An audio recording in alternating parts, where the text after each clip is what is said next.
Yate, hello. We got another random five questions here with Shibastik from Canada here at the B Lounge in Farmington, New Mexico.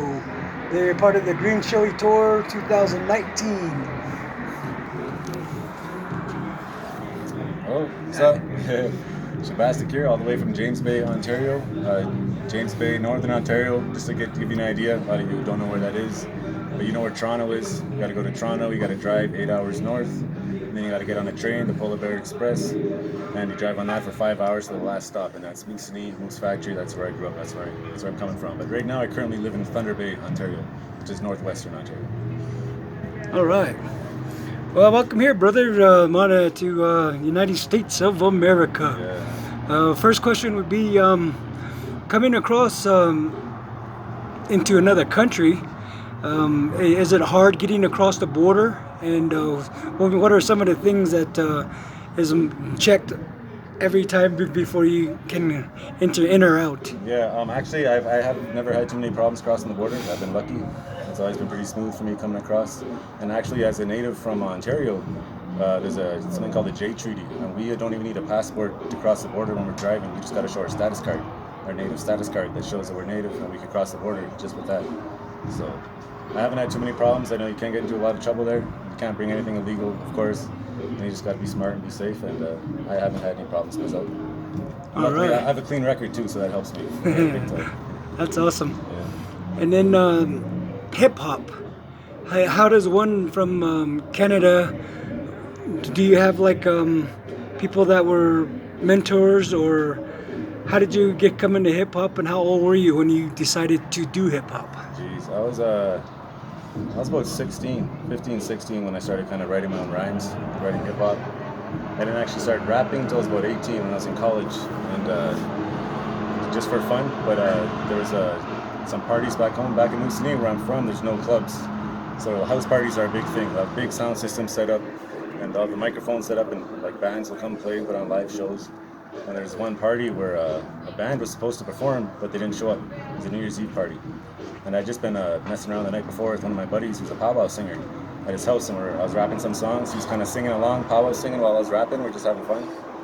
So we kind of looked at each other, and then I said, "Do you want to grab the mic and do something?" Everyone wanted to show. The other band didn't show up, so we rocked that show, and that was the first time anybody up there ever heard any natives rapping. Wow. At the time, I'd never heard of another native rapper doing it. I know now there were some out there doing it at the time, but I hadn't heard of them. And the place kind of went crazy, especially when my buddy started powwow singing with me. The place just erupted, and it was a two-story house, and everybody from the upstairs moved to the basement, so it was just packed. And it just went so well. Luckily, there was a guy there who works for there's a TV show called First Music and Arts for APTN. It's a national. It's like a national native show for Canada. It's like the one station that natives have in Canada that's on national television. And this guy was working doing the show, and he asked me if I wanted to be on it. I didn't know what it was. I just did an interview, kind of like we're doing now. He asked me some questions at his camera, and then all of a sudden I'm on national television rapping. So my career kind of got this big jump right off the bat. Like right for my first time rapping in front of a crowd, it led to like national television Wow. exposure. So. And then from there, I got some phone calls to perform in Ottawa and these bigger cities, and started traveling, and it's just kept growing from there. I keep going. My career just keeps getting busier and busier. It started off just performing, then people would ask me to come to the community and talk to the youth as well, and I would just talk about my music. I get into a lot of more serious stuff, and then I ended up getting asked to come and speak at a jail in Thunder Bay. And it went so well, they asked me to come back and work at the jail with the inmates every weekend, helping them work on lyrics and record music and stuff. And then that led to a permanent job at the jail, and I ended up working there for 3 years with these inmates, these native inmates, and really learned so much there about just people and about how there's no such thing as a bad person. Even the people who've done the worst things in the world, when you learn about what happened to them, their stories, all the pain they went through, what made them so hurt and angry, you just really, I learned there's no such thing as a bad people. There's just people that are really corrupted with greed and stuff. Like right now, there's a lot of sick people in this world who are running things. We just care about money, and we're all suffering health-wise because of it. And this corporate greed that's out there. That's I feel like I'm a warrior in these corporations. That's kind of my enemy, and I use my music to kind of help make people see things a different way. And I think coming from my perspective as a native from the outside looking in, from a northern community, really seeing how it's affected my community so much, especially because we came from eating such healthy food to all of a sudden this garbage that we're kind of fed from the, food up there is so expensive. You just can't. It's almost impossible to live healthy, to eat healthy. It's just unless you're rich. It's so expensive. Yeah. Like $20 for a block of cheese. Like you want to get a little small thing of raspberries, it's like $16. People can't afford to do that, But the pop and chips and all that stuff is so cheap. All the cheap pasta and all that stuff, is. So we're forced to live such unhealthy lives, and our people are suffering. Diabetes is huge in our communities. So I just try to smarten people up, not in a bad way, but I just want to open people's eyes to things, to understand that these corporate people who just care about nothing but money are really, we need to really see what they're doing and understand that we could take that power from them if we just stop buying all that stuff. We just stop buying all this garbage, but in some places it's just impossible. It's hard. You need to survive, right? Yeah. You need to live. What are you going to do? Starve? So it's hard. That's why I encourage our people to get back to the land too, and hunting and making them, especially in our northern communities where people can still do that. It's still, it's still possible to go out there and hunt and get enough fish and geese and stuff to feed your family. Those people up there can still do that now, and some of them don't because it's just they weren't brought up that way. Because of residential schools, because 150 years they stole our children and took all that from us, punished us for doing anything like that. And that's why a lot of our people still don't practice it. That's what we need to bring all that back. I'm trying to just get people to just go back to the culture, and culture isn't just it's the smudging, it's the ceremonies and everything, but it's also the food, what we're eating, what we're consuming, like eating healthy. That was a big part of our culture traditionally, was eating healthy and treating our bodies with respect, like not putting something in our body that we know is going to hurt us. That's not traditional. So I'm trying to just use my music to try to bring the traditions back, all these kind of traditions that have helped me so much in my life. Yeah. All right. Then third question would be, you were saying you're Cree, correct? Yes. And you saying you're from the north, Yes. more north than the sun. So what do you call the Southern Cree? There's Plains Crees. Cree is the biggest tribe of all, I believe, for the amount of people we have, but we're also very spread out. And I'm from the James Bay Cree, Mushkegowuk Cree. And very specifically, it's the Moose Cree. So we're from the Moose River. Okay. So specifically Moose Cree, but we're all Cree. We're all native. All right. My question was, what would be the difference between a Northern and a Southern Cree? So subtle things like the language. Some of the words are very similar. Some are totally different. Just little things with, of course, the hunting traditions, because different landscapes, different animals, and different ways of hunting, things like that. But so much we're still learning back so much. Like we don't really know who we were, because so much was stolen from us. Yeah. We're still trying to learn back as much as we can, and keep as much of it alive that we still have right now. And I'd say this a lot. Like we look to our elders, but right now, what I'm learning in the last few years, I think a lot of that information is in our youth. Kids, I think it's in them. They say the memories of our ancestors are within us. I really believe that. And the younger you are, the more kind of clear those memories are. As we grow older, we kind of forget more of that. We lose that connection to that. So I think the youth, like, we need to look at them, ask them how they feel about what's right and wrong in certain situations. And I think when you ask kids, they always know. Like my daughter, she's taught me so much. Like when we talk about these things, like, to her it's so obvious what's wrong, what they're doing is wrong, and how, and so keys. Sorry, that's all good. That's your word. Thanks. That's MC Red Claw, by the way. Yeah. So yeah, we gotta look to the youth, we gotta look to our elders, and we gotta do everything we can to keep the culture alive, because so much effort and work was put in by this government to kill that, to kill it, and if we let them do that, then they won, and they haven't won yet. Not yet, you know what I mean? And I want people to realize they haven't won yet. We're still fighting a war right now when it comes to keeping our culture alive. Like, I feel like I'm a warrior. And that's. I was presented with an eagle feather at 16, and an elder told me that it meant I'm an official Cree warrior now, because he thought I was using my artwork to help teach people about my culture, and I was fighting for my culture with my paintings at the time. So ever since then, I felt this pressure, like, oh, I'm a Cree warrior, official one. This elder, made it official. So I think that was a big part of my life that kind of made me approach music the way that I do. I feel there's a big responsibility that comes with carrying an eagle feather. Yeah. I can't carry an eagle feather and then rap some BS stuff, I can't. Can't do it. It's not allowed. So very thankful for that elder. His name was David Kyoki. Very thankful for that moment, him doing that for me. It's huge. Yeah. All right.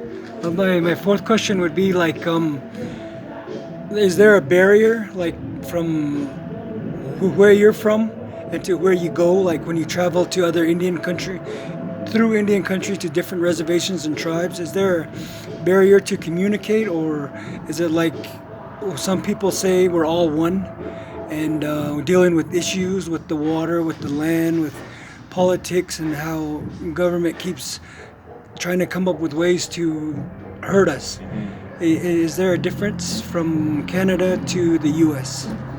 There's differences, but there's also such everywhere I go. It always trips me out the similarities and the feeling. Every native community I go into, reserve or just a native community, I feel like I'm going home.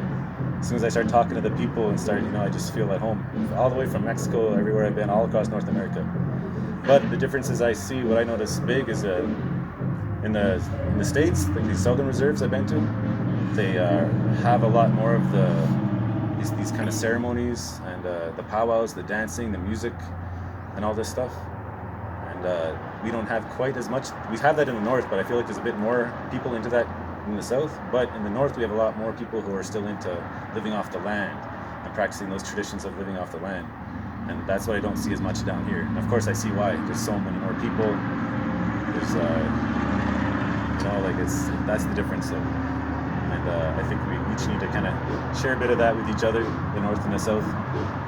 We can share our teachings that we've held on to about living off the land and vice versa.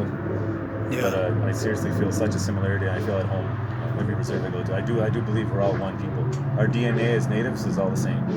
To all kinds of different tribes, all kinds of different cultures, but really like one people. Yeah. And my fifth question is to our youth. How can, coming from a person that talks to our youth and motivates and encourages, what are some words you can give to our youth to continue to for guidance to be traditional and learn their language and how to be native from the inside out? Oh man, that's a big one. But I ask myself this question everywhere I go, because I always have I have this chance so many times to speak to youth, and it's always, I've talked to so many youth who, because they didn't really know what happened to us, our history, they had shame to be native because all the stuff they saw in their communities, the problems, they thought that those are just native problems. And I just wanted to really let them really get it in their brains that none of these issues are because we're native. It's all because of what happened to us. All the stuff we went through, all the pain we went through. And 150 years of residential schools was brutal, but if you go back a couple hundred years before that, just the straight up genocide, all the disease and just the war coming in and just wiping us out, all this stuff we went through. So much hurt, and we're still healing. But we're healing, and healing, you eventually get better. We're healing, and we're almost there. And I believe that they're the generation that's gonna be there. And I see it in our communities. I still see a lot of hurt, but I see those people who are healed. And I've seen firsthand in the communities where the ones who have their culture and whose parents, didn't go to the so bad residential schools, or they kind of like some of them didn't have to go to residential schools. Some of them were actually hidden in the bush and still really kept on to their culture. There's some of those families we still have, and I see those are the families that are the strongest. I just see it. I see in their homes. I see the way their children are happy, and so that's how, I've seen the power of our culture, and I've seen how people who have flipped from just learning about it, like the inmates I worked with at the jail, from going to be just ashamed to be native and just not even wanting to leave the res and wanting to talk like they sound like they're from New York or something, and just changing their accent and be really ashamed to just all of a sudden be just proud and happy. And I've seen how that pride has just made them happy people. Happy people. Like when you're proud in who you are, you can't be happy if you're not proud. I've had Native women cry on my shoulder. Well, this one woman was like an elder. She was probably 85 or something. And I said in my talk that how beautiful I think Native women are. And she cried, but she told me that in those schools, she said they taught them, one of the things they taught them was you're ugly. 150 years they taught them God Creator thinks that brown people are ugly. That's what our grandparents were taught, that they're ugly. She said they were given brushes to try to rub the brown off their skin. to try to please God. You know, like that's what she was taught, and she said she spent her whole life believing that, just because it was in her brain, you know, since a kid. Yeah. And it wasn't until her older days that she realized that no, it wasn't true, and she just had to thank me for saying that, because she said she wished she heard that as a kid, you know, because she was told as a kid she was ugly. So that's what I want to say is you're strong, you're beautiful, you should be proud of who you are. The more you learn about your culture and who we were as Native people, the more proud you're going to be, the more happy you're going to be. And we also have to learn to be forgiving of what happened to us. You can't be happy until you forgive. That's another thing. That's a huge thing. So forgive, be happy, be strong, and I'll stand up for yourself. Don't let anybody push you around. You're going to deal with a lot of racism in this world still. It still exists. Don't just walk away from it. Always say something. Hold your chin up. Don't ever walk away from it. Don't ever just take it. No. Say something. Ask for the manager. You know, like make a scene every time. All right? All right. I guess that's it. All right. So how do people follow you on social media and maybe get a hold of some of your music? Is there a website or? Yep. The best way is just go to www.shibastik.com. That's SHIBASTIK.com. And there's links to all my videos on YouTube. There's links to all my social media stuff right on that webpage. So yeah, it's Facebook at Shibastik, Instagram Shibastik. So it's pretty simple. All right, thanks, brother. Yeah, thank you so much. Hey, you continue to have a safe trip on your Green Chili tour, and when it's all said and done, have a good trip back home. I appreciate it, man. All right. Cool.